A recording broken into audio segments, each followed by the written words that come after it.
Before we get started, make sure to subscribe to the channel and like this video. That way, you'll always stay connected to our stories and never miss the next adventure. So here's the thing about being the newest species invited to the Galactic Council. Nobody takes you seriously. Not at first, anyway. And honestly, who could blame them? Humanity had barely scraped together enough technology to survive faster than light travel without accidentally turning their crews into quantum paste. And now they were sitting at the big kids' table, surrounded by civilizations that had been navigating the stars since Earth was still figuring out bronze. Lieutenant Ethan was learning this lesson the hard way. The wandering star was what the Council called a diplomatic vessel, which was a fancy way of saying it was a flying hotel where different species could meet without immediately trying to kill each other. The ship was massive, gleaming, and designed by committee, which meant it had the aesthetic charm of a convention center that had been built in space and then decorated by someone who thought beige was too exciting. Ethan's job, technically speaking, was military liaison. In practice, this meant he spent most of his time escorting various alien delegations around the ship, making sure they didn't wander into restricted areas, and trying very hard not to stare at the more unusual species. The Council had 68 member civilizations, and Ethan had maybe memorized 12 of them? 13 on a good day. Today was not a good day. Today, he was escorting the Threxians. Now, if you've never met a Threxian, consider yourself lucky. They're what happens when evolution decides to create the perfect killing machine and then gives it starship technology. Picture something the size of a grizzly bear covered in scales that could deflect small arms fire, with 6 limbs that end in claws sharp enough to shred titanium. Add a mouthful of teeth that would make a great white shark jealous, eyes that can track movement in near total darkness, and a tail thick enough to be used as a battering ram. And that's just the average civilian. Commander Balthune was not average. He was 2.5 meters of concentrated violence, decorated with battle scars that told stories Ethan was pretty sure he didn't want to hear. His scales were deep crimson with black striping, a coloration that apparently meant he was from one of the warrior bloodlines. The kind of bloodline that had conquered 8 star systems before breakfast and still had time for lunch. The Threxians had a reputation. 3,000 cycles. They'd been members of the Council. 3,000 cycles, and nobody had ever won a war against them. Most species didn't even try. When the Threxians showed up in your system, you either became their allies or you evacuated and hoped they'd get bored. Ethan was trying very hard not to think about the fact that Balthune could probably rip him in half without breaking a sweat.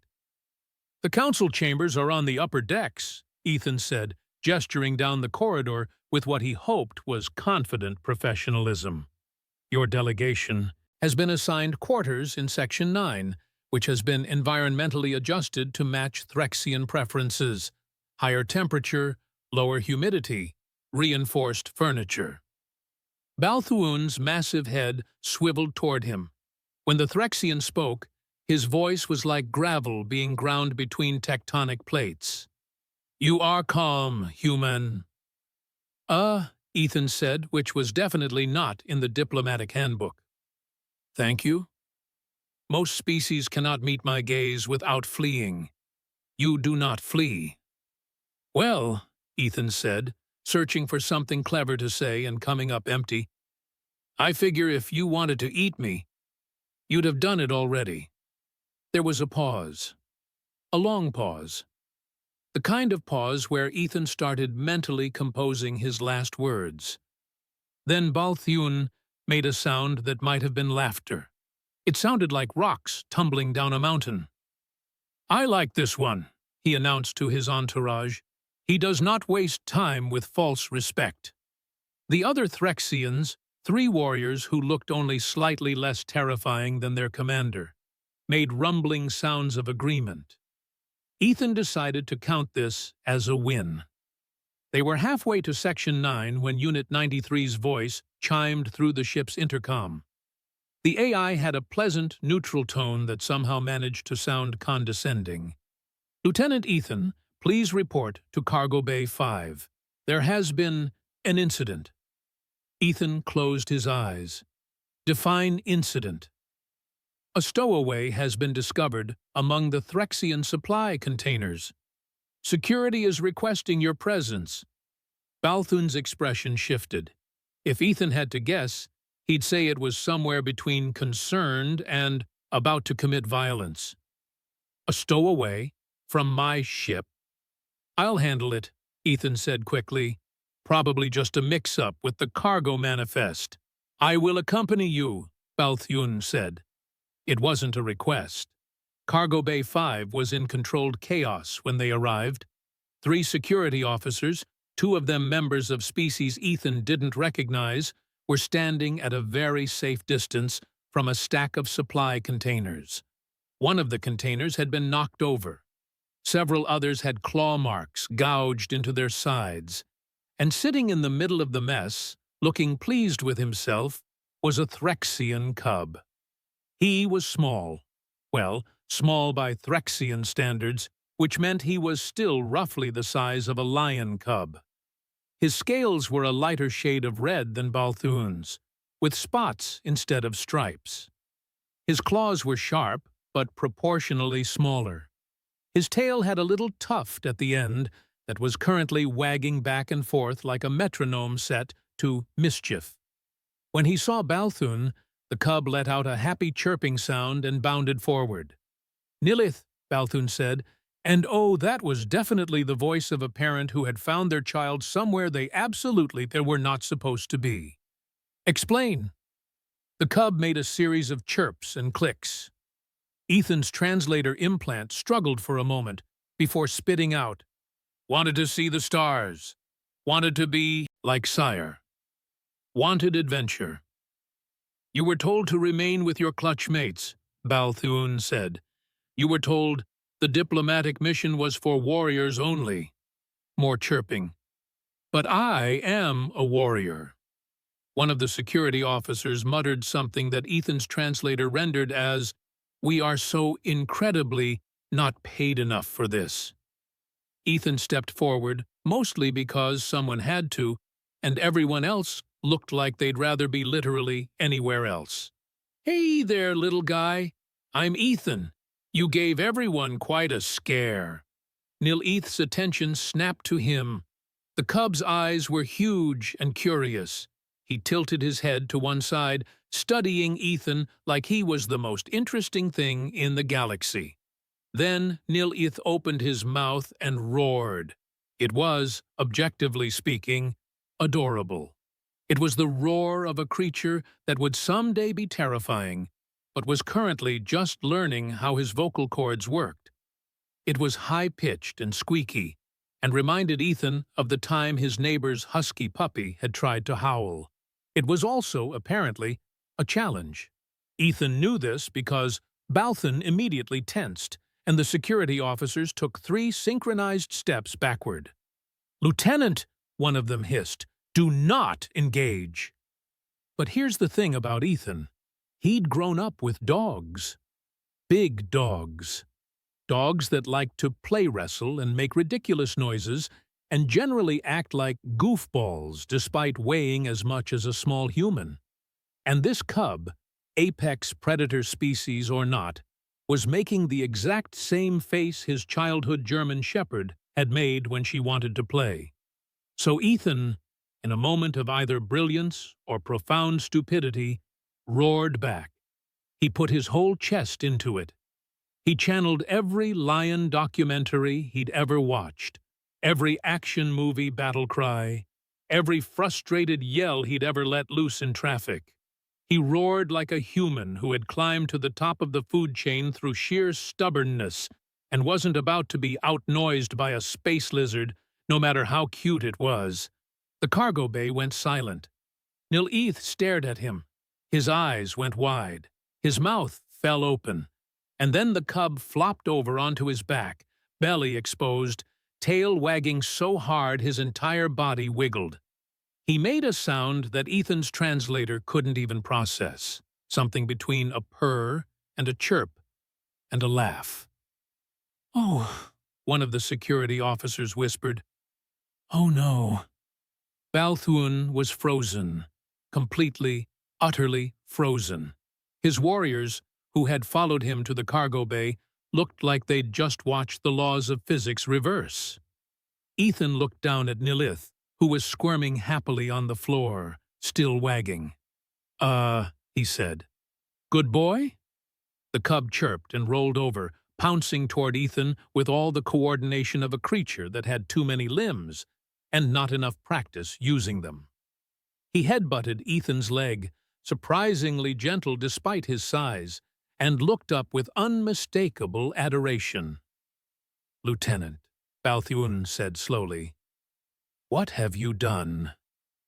"I roared," Ethan offered. "He roared first. I thought we were playing." "Playing," Balthuan repeated. He sounded like someone trying to process information that fundamentally broke their understanding of reality. "You thought my offspring was playing." "I mean, yeah, he's a kid, right? Kids play." The commander's tail lashed once, twice.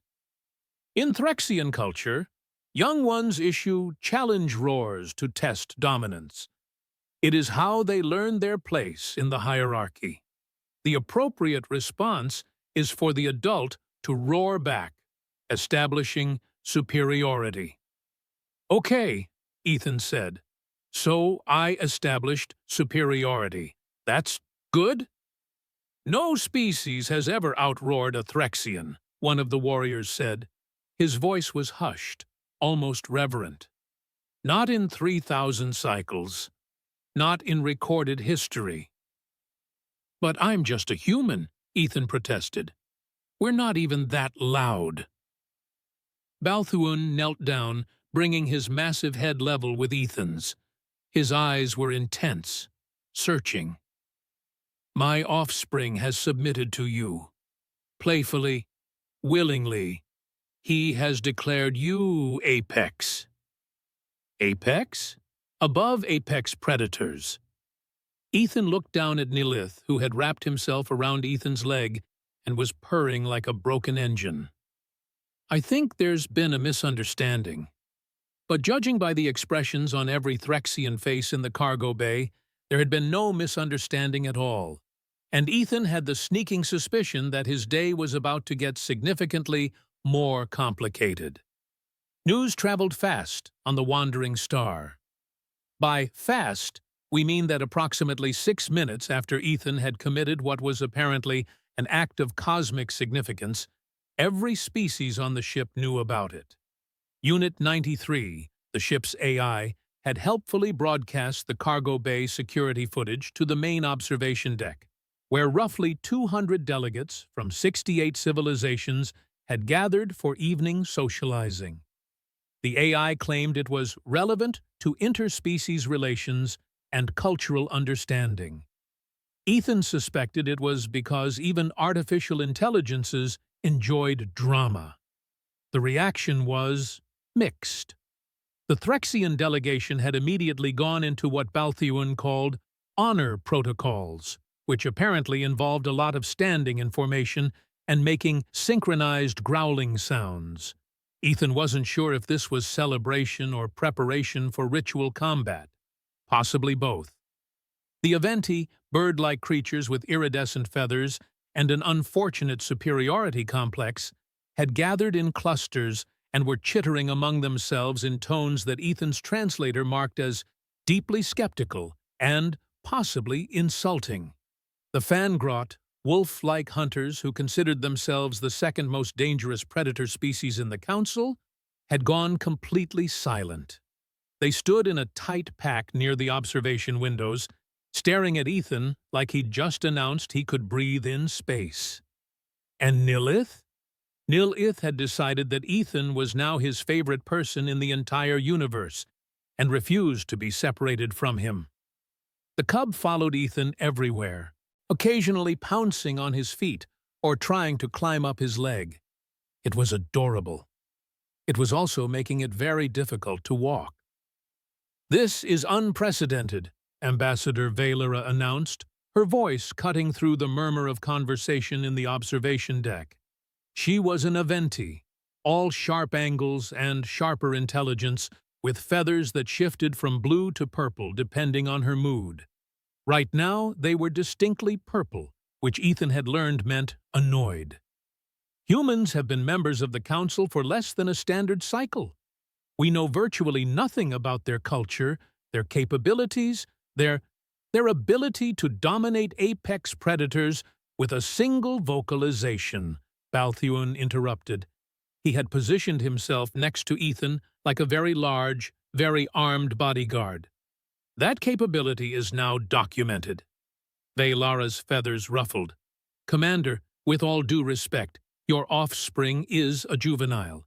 Perhaps this was simply a case of youthful confusion, or—" "Are you suggesting," Balthun said, his voice dropping to a register that made the windows vibrate, "that my son does not understand Threxian dominance protocols? I'm suggesting that there may be alternative explanations." "Name one." Valara opened her beak, closed it, opened it again. "I will require time to research human vocal capabilities." Ethan raised his hand like he was back in school. "Can I just say that I really don't think I did anything special? I just made a loud noise. Humans do that. We're decent at loud noises." "Decent?" one of the Fangrot muttered. His translator rendered it with an undertone of terrifying understatement. Nilith chose that moment to chirp happily and roll onto his back, paws in the air, looking at Ethan with unmistakable expectation. "He wants belly rubs," Balthuan said. What?" "Belly rubs. It is a sign of trust. He is offering you his most vulnerable area." Every eye in the observation deck was on Ethan. He looked down at Nilith, who wiggled encouragingly. He looked up at 200 alien faces representing species that could probably conquer Earth before lunch if they felt like it. He bent down and rubbed the cub's belly. Nilith made a sound that Ethan could only describe as a purr, crossed with a happy growl. His tail thumped against the floor. His back legs kicked in that universal gesture of contentment that apparently transcended species. "Impossible," someone whispered. "I have it recorded," Unit 93 announced helpfully. "Shall I replay it in slow motion?" "Please don't," Ethan said. The AI replayed it in slow motion anyway. Over the next hour, things escalated in ways Ethan hadn't thought possible. Word spread beyond the observation deck. Delegates who had been in their quarters emerged to see the human who had made a Threxian cub submit. Scientists requested biological scans. Historians wanted to compare this to every recorded instance of interspecies dominance in Council archives. And then its Fangrot approached. Huntmaster Wulnesh was impressive even by predator species standards. His fur was silver-gray, his eyes were amber, and he moved with the controlled grace of something that had spent millennia perfecting the art of the hunt. He led a pack of 6 warriors, all of them watching Ethan with expressions that might have been curiosity or might have been the look predators give prey before pouncing.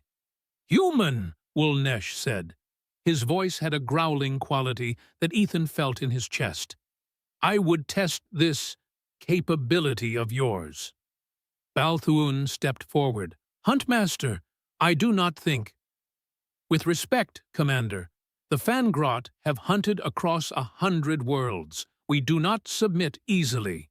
If this human truly possesses apex presence, he will demonstrate it now." "Or?" Ethan asked, because apparently his sense of self-preservation had taken the day off. "Or we will know that the Threxian cub was an anomaly, and the matter will be settled." Nil-Ith, still attached to Ethan's leg, growled. It was a surprisingly protective sound for something so small.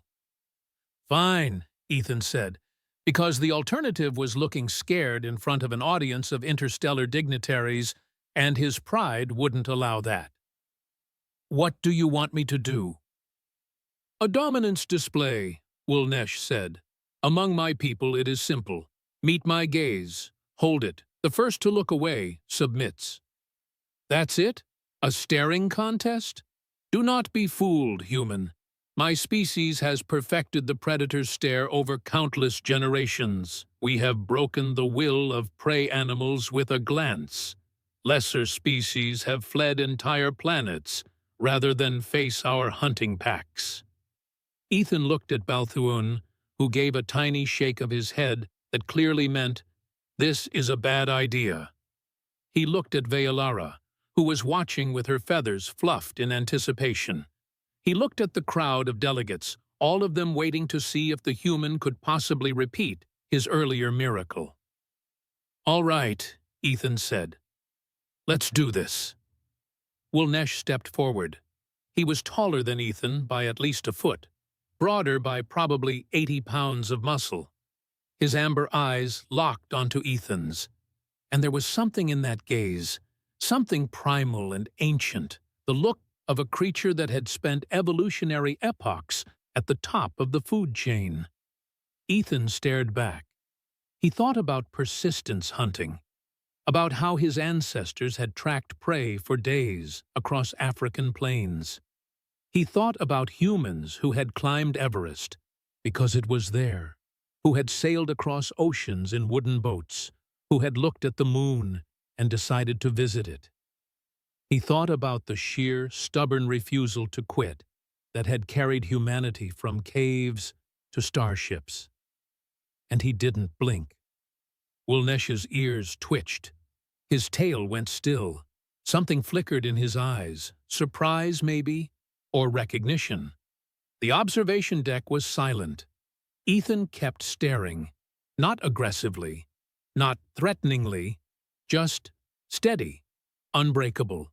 The stare of a species that had decided extinction wasn't on the agenda and had made it everyone else's problem. Wulnesh's ears flattened. Just slightly. Just enough.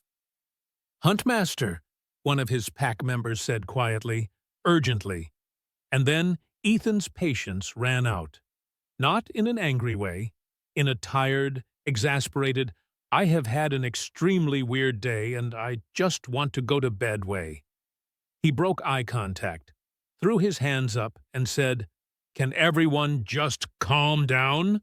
His voice echoed through the observation deck. It wasn't a roar, it wasn't aggressive, it was just loud and frustrated, and very, very human. 3 of the Fangrot immediately sat down. Their ears went back, their tails tucked. One of them whimpered. Wulnesh stared at Ethan like he'd just witnessed a magic trick. You did not even try." "Try what?" Ethan asked, genuinely confused. "To dominate, to threaten. You simply commanded calm, and we obeyed." "I didn't command anything. I just asked." Ethan stopped, looked around, noticed that not just the Fangrot, but several other predator species in the crowd had gone very, very still. "Oh no. Oh yes," Unit 93 said. The AI sounded almost gleeful. "Fascinating data. I am updating council records as we speak." Balthuon placed one massive claw on Ethan's shoulder. "Human, I believe you may have a problem." Nil-Ith chirped happily and climbed onto Ethan's other shoulder, settling there like a very heavy, very sharp parrot. Veolara was already pulling up data on a holographic display, her talons moving faster than Ethan could follow. "I need to understand this," she muttered. "There must be a logical explanation. Humans are not physically superior. They lack natural weapons. Their bite force is laughable. Their speed is mediocre at best. By every measurable metric, they should be prey species, not predators, and certainly not apex to established apex species, unless— She went very still. Her feathers shifted from purple to a pale, shocked white. "Unless what?" Ethan asked, dreading the answer. Velara looked at him. "Unless the Council has fundamentally misunderstood what humans are." The emergency council session was called at what humans would consider 3 in the morning. Ethan, who had been trying unsuccessfully to sleep with a Threxian cub draped across his chest like a very scaly, very heavy blanket, was summoned by Unit 93 with the kind of cheerful insistence that suggested the AI was enjoying this situation far too much. "Can't this wait until morning?" Ethan had asked. "The Council has declared this a Priority 1 cultural investigation," Unit 93 replied. "Also, you have acquired additional visitors." Ethan had opened his door to find not just Nil-Ith, but 5 other juvenile predators from various species, all of them sitting in a surprisingly orderly line outside his quarters. They chirped, barked, and made assorted happy noises when they saw him. "How did they even get here?" Ethan asked the universe in general. The BIF universe, in the form of a small reptilian creature that looked like a miniature dragon, responded by climbing up his leg and settling on his shoulder. So now Ethan was standing in the council chambers, which were designed to accommodate every member species and therefore looked like an architectural fever dream, with 6 infant apex predators following him like ducklings. The adult delegates were staring, some with curiosity, some with confusion, several with what might have been fear. Velara stood at the central podium, her feathers still that shocked white color. She'd clearly been awake all night, and her usually immaculate appearance had given way to the ruffled look of someone who'd had their worldview thoroughly scrambled. Behind her, holographic displays showed charts, graphs, and what looked like historical records. "I have spent the past 6 hours," she began without preamble, "researching human history. What I have found is deeply troubling." "Troubling how?" asked a delegate from the Morphid Collective, a gaseous species that communicated through color shifts in their containment suits. "The humans passed all standard council admission protocols. They demonstrated adequate technology, social stability, and no active intent to wage aggressive warfare." "Yes," Velara said, "but the protocols do not account for what humans actually are. We tested them as we test all species. We looked at their physical capabilities, their industrial output, their military strength. We cataloged them as a moderately intelligent, socially oriented species with decent tool-making skills. We missed something crucial."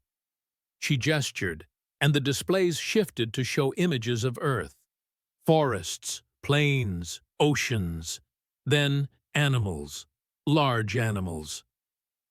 Humans evolved on a death world, not in the traditional sense of hostile environment, though their planet certainly qualified, but in the sense that they shared their world with megafauna, massive creatures, many of them apex predators themselves. "Many species evolve alongside dangerous fauna," someone said. "Yes, but most species develop either superior physical capabilities to compete, or they develop intelligence to avoid. Humans did something different." She pulled up more images. Mammoths, cave bears, giant ground sloths. They hunted them, not with superior strength, not with natural weapons. They hunted them with persistence, pattern recognition, and social coordination. And then they drove most of them to extinction. The chamber had gone very quiet. "Furthermore," Velara continued, her voice taking on the tone of someone reciting a horror story, "humans discovered the most dangerous predator on their planet, the wolf, and instead of fleeing from it or destroying it, they domesticated it. They turned it into pets, companions. They took an apex predator and convinced it to be their friend. Balthuan made a rumbling sound of approval. Impressive. It gets worse, Velara said. Humans practice something called endurance hunting. They identify prey, and then they chase it. Not quickly, not with burst speed, they simply chase it, slowly, relentlessly, for hours, sometimes for days. They track it, predict its movements, and pursue it until the prey animal dies of exhaustion. They are persistence incarnate. One of the Fangrot delegates whimpered. I found records of human persistence, Velara went on. A human spacecraft failed catastrophically during an early mission.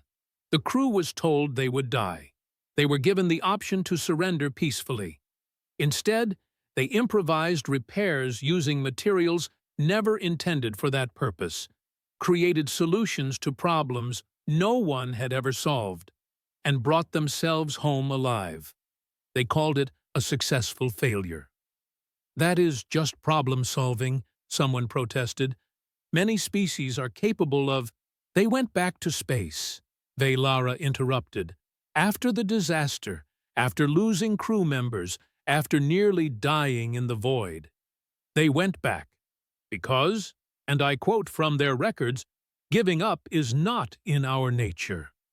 The displays shifted again, this time showing charts of human history, migrations across continents, settlements in hostile environments, explorations into unknown territories.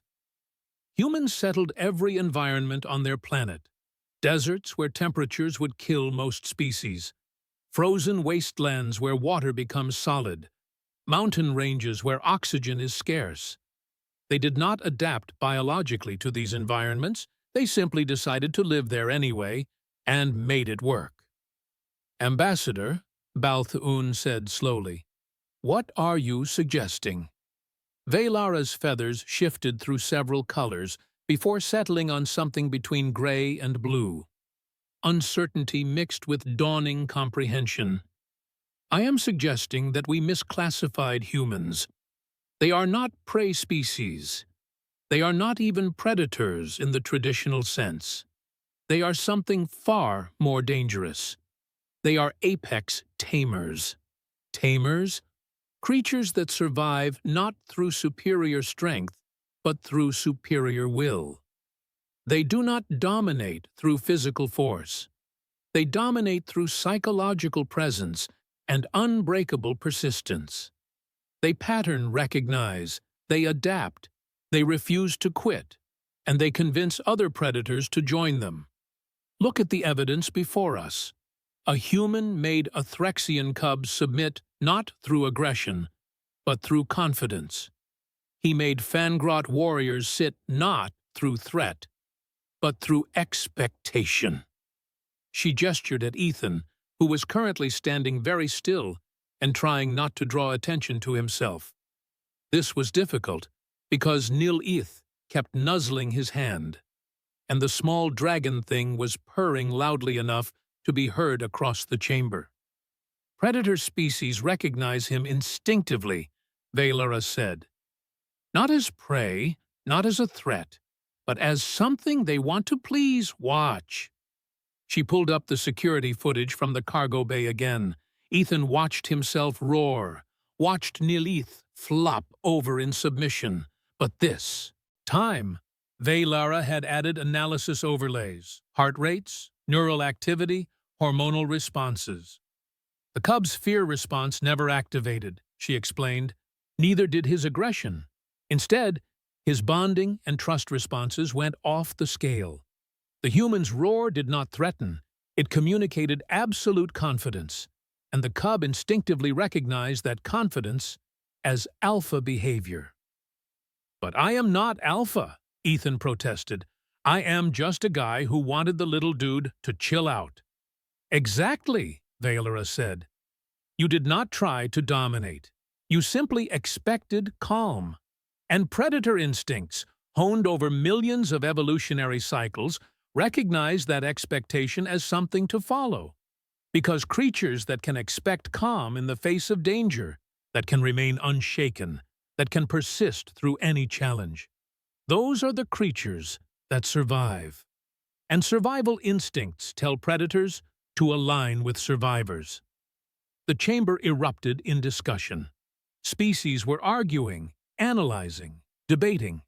Some were skeptical. Some were alarmed. The Threxians looked oddly proud. Ethan just felt tired. "So, what now?" he asked, raising his voice to be heard over the chaos. "What does this mean?" The chamber quieted. Everyone looked at him. The infant predators at his feet chirped and shuffled closer. Veilara's feathers shifted to a resigned green. "It means, Lieutenant Ethan, that you have accidentally become the most important human in the galaxy. Because if you can command the loyalty of predator species instinctively, without training, without trying, then humans are not just another council member. They are potentially the apex species of the council itself. I really just wanted to escort some diplomats and maybe get a decent night's sleep," Ethan said. Nilith chirped sympathetically and headbutted his leg, and then Unit 93's voice cut through the chamber, urgent and sharp. "Alert! Unidentified vessels approaching at high speed. Configuration matches Void Swarm Raiders. They are targeting this ship. Estimated time to breach, 8 minutes. The chamber exploded into panic.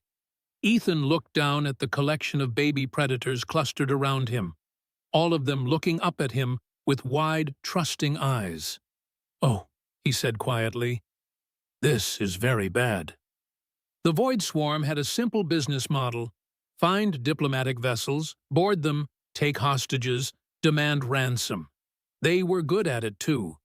Insectoid raiders with exoskeletons tough enough to shrug off small arms fire and a complete lack of anything resembling mercy.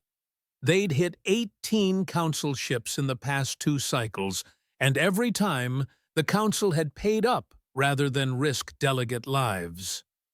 The Wandering Stars security forces were scrambling, but everyone knew how this would go. The Void Swarm would breach the hull, overwhelm the defenders, and start rounding up high-value targets. Standard procedure was to evacuate VIPs to secure sections and hope the ransom negotiations went smoothly. Ethan had other concerns. "The cubs," he said, looking at Balthune.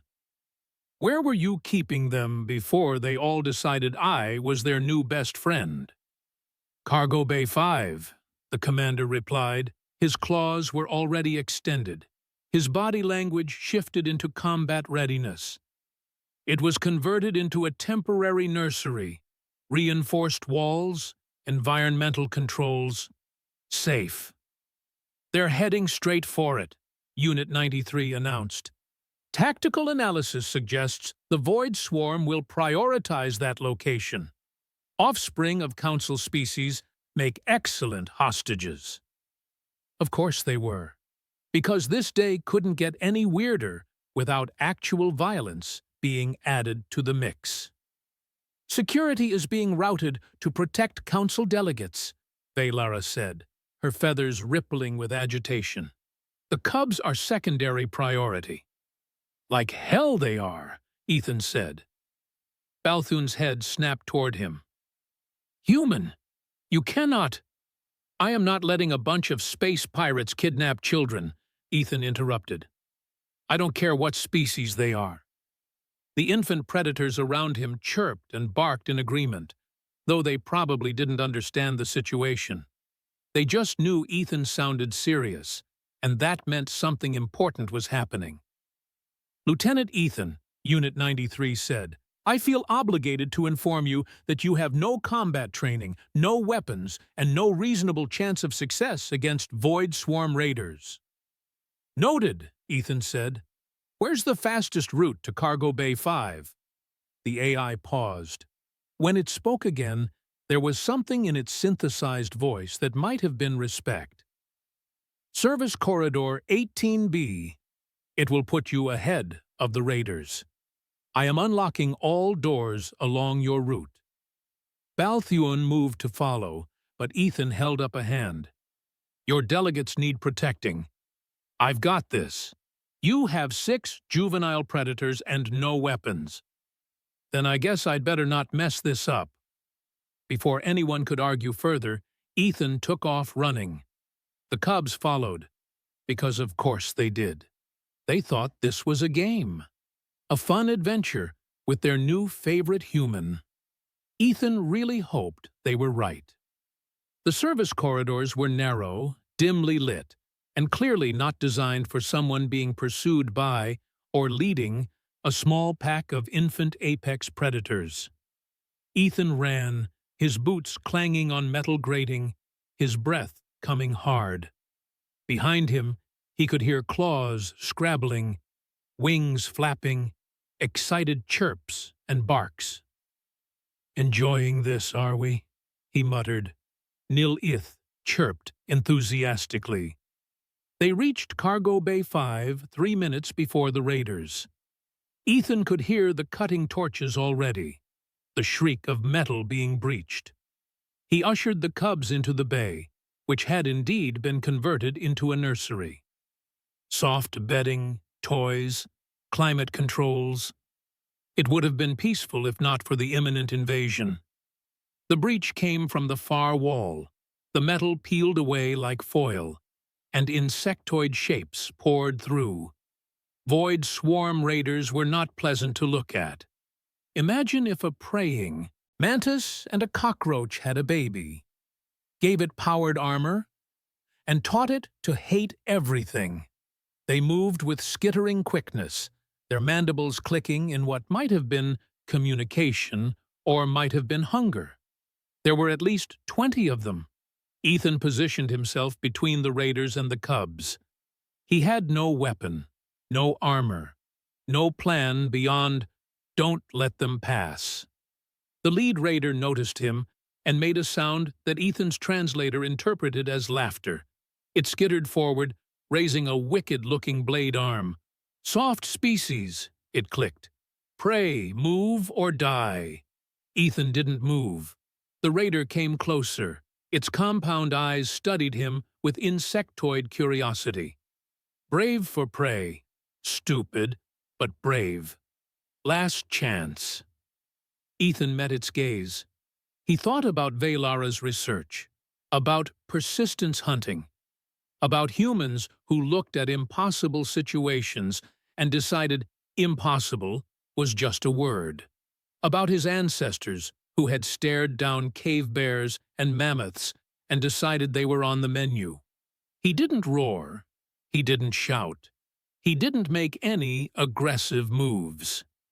He simply looked at the raider and said, very calmly, very clearly, "You're going to leave now, or I'm going to make you wish you had." The raider laughed again, raised its blade. Ethan didn't blink, didn't flinch, didn't move. He just stood there, radiating the same energy that had made Nilith roll over, that had made the Fengrot sit. The absolute, unshakable certainty that he would not yield, could not be moved, would persist until the heat death of the universe, if that's what it took. The raider's blade arm wavered, just slightly. Behind Ethan, Nil-Ith let out a roar, a real one this time, not a playful squeak. The roar of a Threxian juvenile who was small but would one day be massive, who was young but already brave enough to defend his pack. The other cubs joined in. 6 different species, 6 different vocalizations, all of them challenge roars and battle cries. The sound echoed through the cargo bay, bouncing off walls, building into something primal and terrifying. And Ethan didn't move. He just maintained eye contact with the lead raider, his expression calm, his stance relaxed. The look of a human who had already decided how this was going to end. The raider took a step back. "What are you?" It clicked.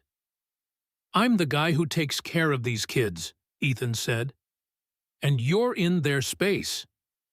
Another raider pushed forward. "Kill him. He's nothing, just soft prey." But the lead raider was backing away now, its antennae twitching in what might have been confusion or might have been fear. Because predators, even insectoid raiders from the Void Swarm, recognized certain things instinctively. They recognized when something was actually dangerous versus when something just looked dangerous.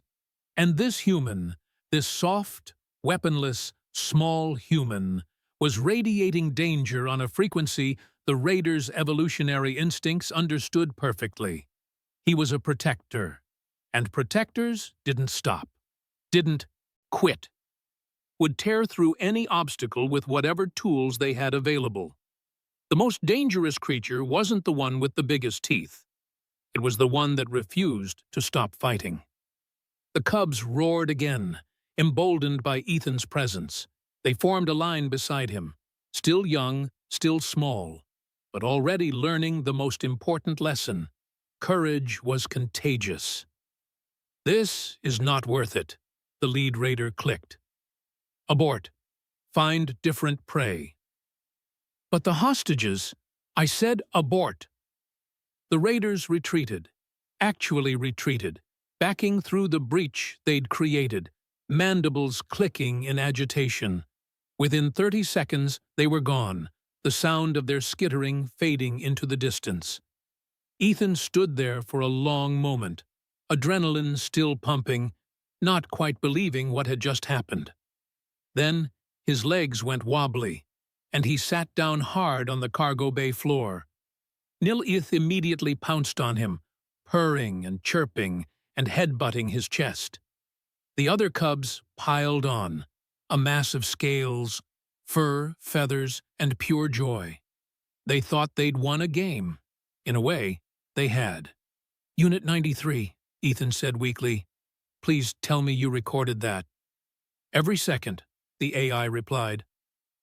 "The Void Swarm fleet is disengaging. They are broadcasting a general warning to their network. Human vessels are to be avoided. Quote, not worth the trouble." Balthuan's voice came through Ethan's comm.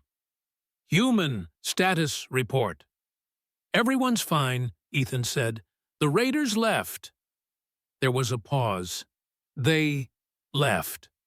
"Yeah, I asked them to, and they did." Another pause. Longer this time. "You asked them."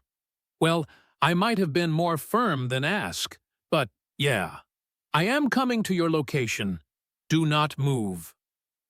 "Wasn't planning on it," Ethan said, because the cubs had him thoroughly pinned. When Balthuan arrived, along with Velara and half the council delegation, they found Ethan sitting on the floor, covered in happy predator cubs, looking exhausted and slightly confused. Velara stared at him for a long moment. Her feathers shifted through every color in her display range before settling on gold. Respect. "You faced down 20 Void Swarm raiders," she said slowly, "with no weapons, no backup, and 6 infants." "7, Ethan corrected, gently extracting the small dragon thing from his hair. "This one keeps climbing." "And you won." "I mean, I wouldn't call it winning. I just convinced them to leave." Balthuan knelt down, bringing his massive head level with Ethan's. "Human, I would like to make a formal request." "Oh, no. I would like you to become an honorary member of the Threxian warrior caste. Pack leader status. Full honors." "I really don't think—" "I accept on his behalf," Velara interrupted. "Furthermore, I am recommending to the Council that humans be reclassified from Category 5 civilization to Category 2. Apex species with diplomatic priority." "Can we maybe talk about this after I've slept for about 15 hours?" Ethan asked. Nil-Ith chirped. and settled more firmly on Ethan's chest, clearly intending to sleep right there. "I'll take that as a no," Ethan said. 3 days later, after the wandering star had made it safely to its destination, after reports had been filed and analyzed and debated, after Ethan had given approximately 60 interviews and politely declined 43 requests for formal dominance displays, he finally had time to send a message home. He sat in his quarters, Nilith dozing on his lap because the cub still refused to sleep anywhere else, and composed what might have been the galaxy's most understated status report. "Hey, Dad, you asked if my job was exciting? Well, funny story. I'm apparently the galaxy's most terrifying babysitter now. The good news is I made some friends. The slightly concerning news is they're all apex predators who think I'm their pack leader. The really weird news is that space pirates are now afraid of me. I'm not entirely sure how any of this happened, but I'm going with it. Send help. And maybe some chew toys, because these kids go through them fast. Love you. Try not to worry. Everything's fine. Mostly. Okay, it's weird, but it's fine weird. Not bad weird. I think. Miss you. Talk soon." He sent the message and leaned back, closing his eyes. Outside his window, the stars wheeled past in their ancient dance. The galaxy was vast, strange, and full of species that humans were just beginning to understand. And somewhere in the Council archives, Ethan's name was being entered into the records as the human who outroared a Threxian, stared down the Fangrot, and made the Void Swarm retreat without firing a shot. Not bad for someone who just wanted to be a decent tour guide. Nilith stirred, made a sleepy chirp, and burrowed deeper into Ethan's lap. Ethan smiled, scratched behind the cub's ear ridges, and decided that maybe, just maybe, this new job assignment wasn't so bad after all.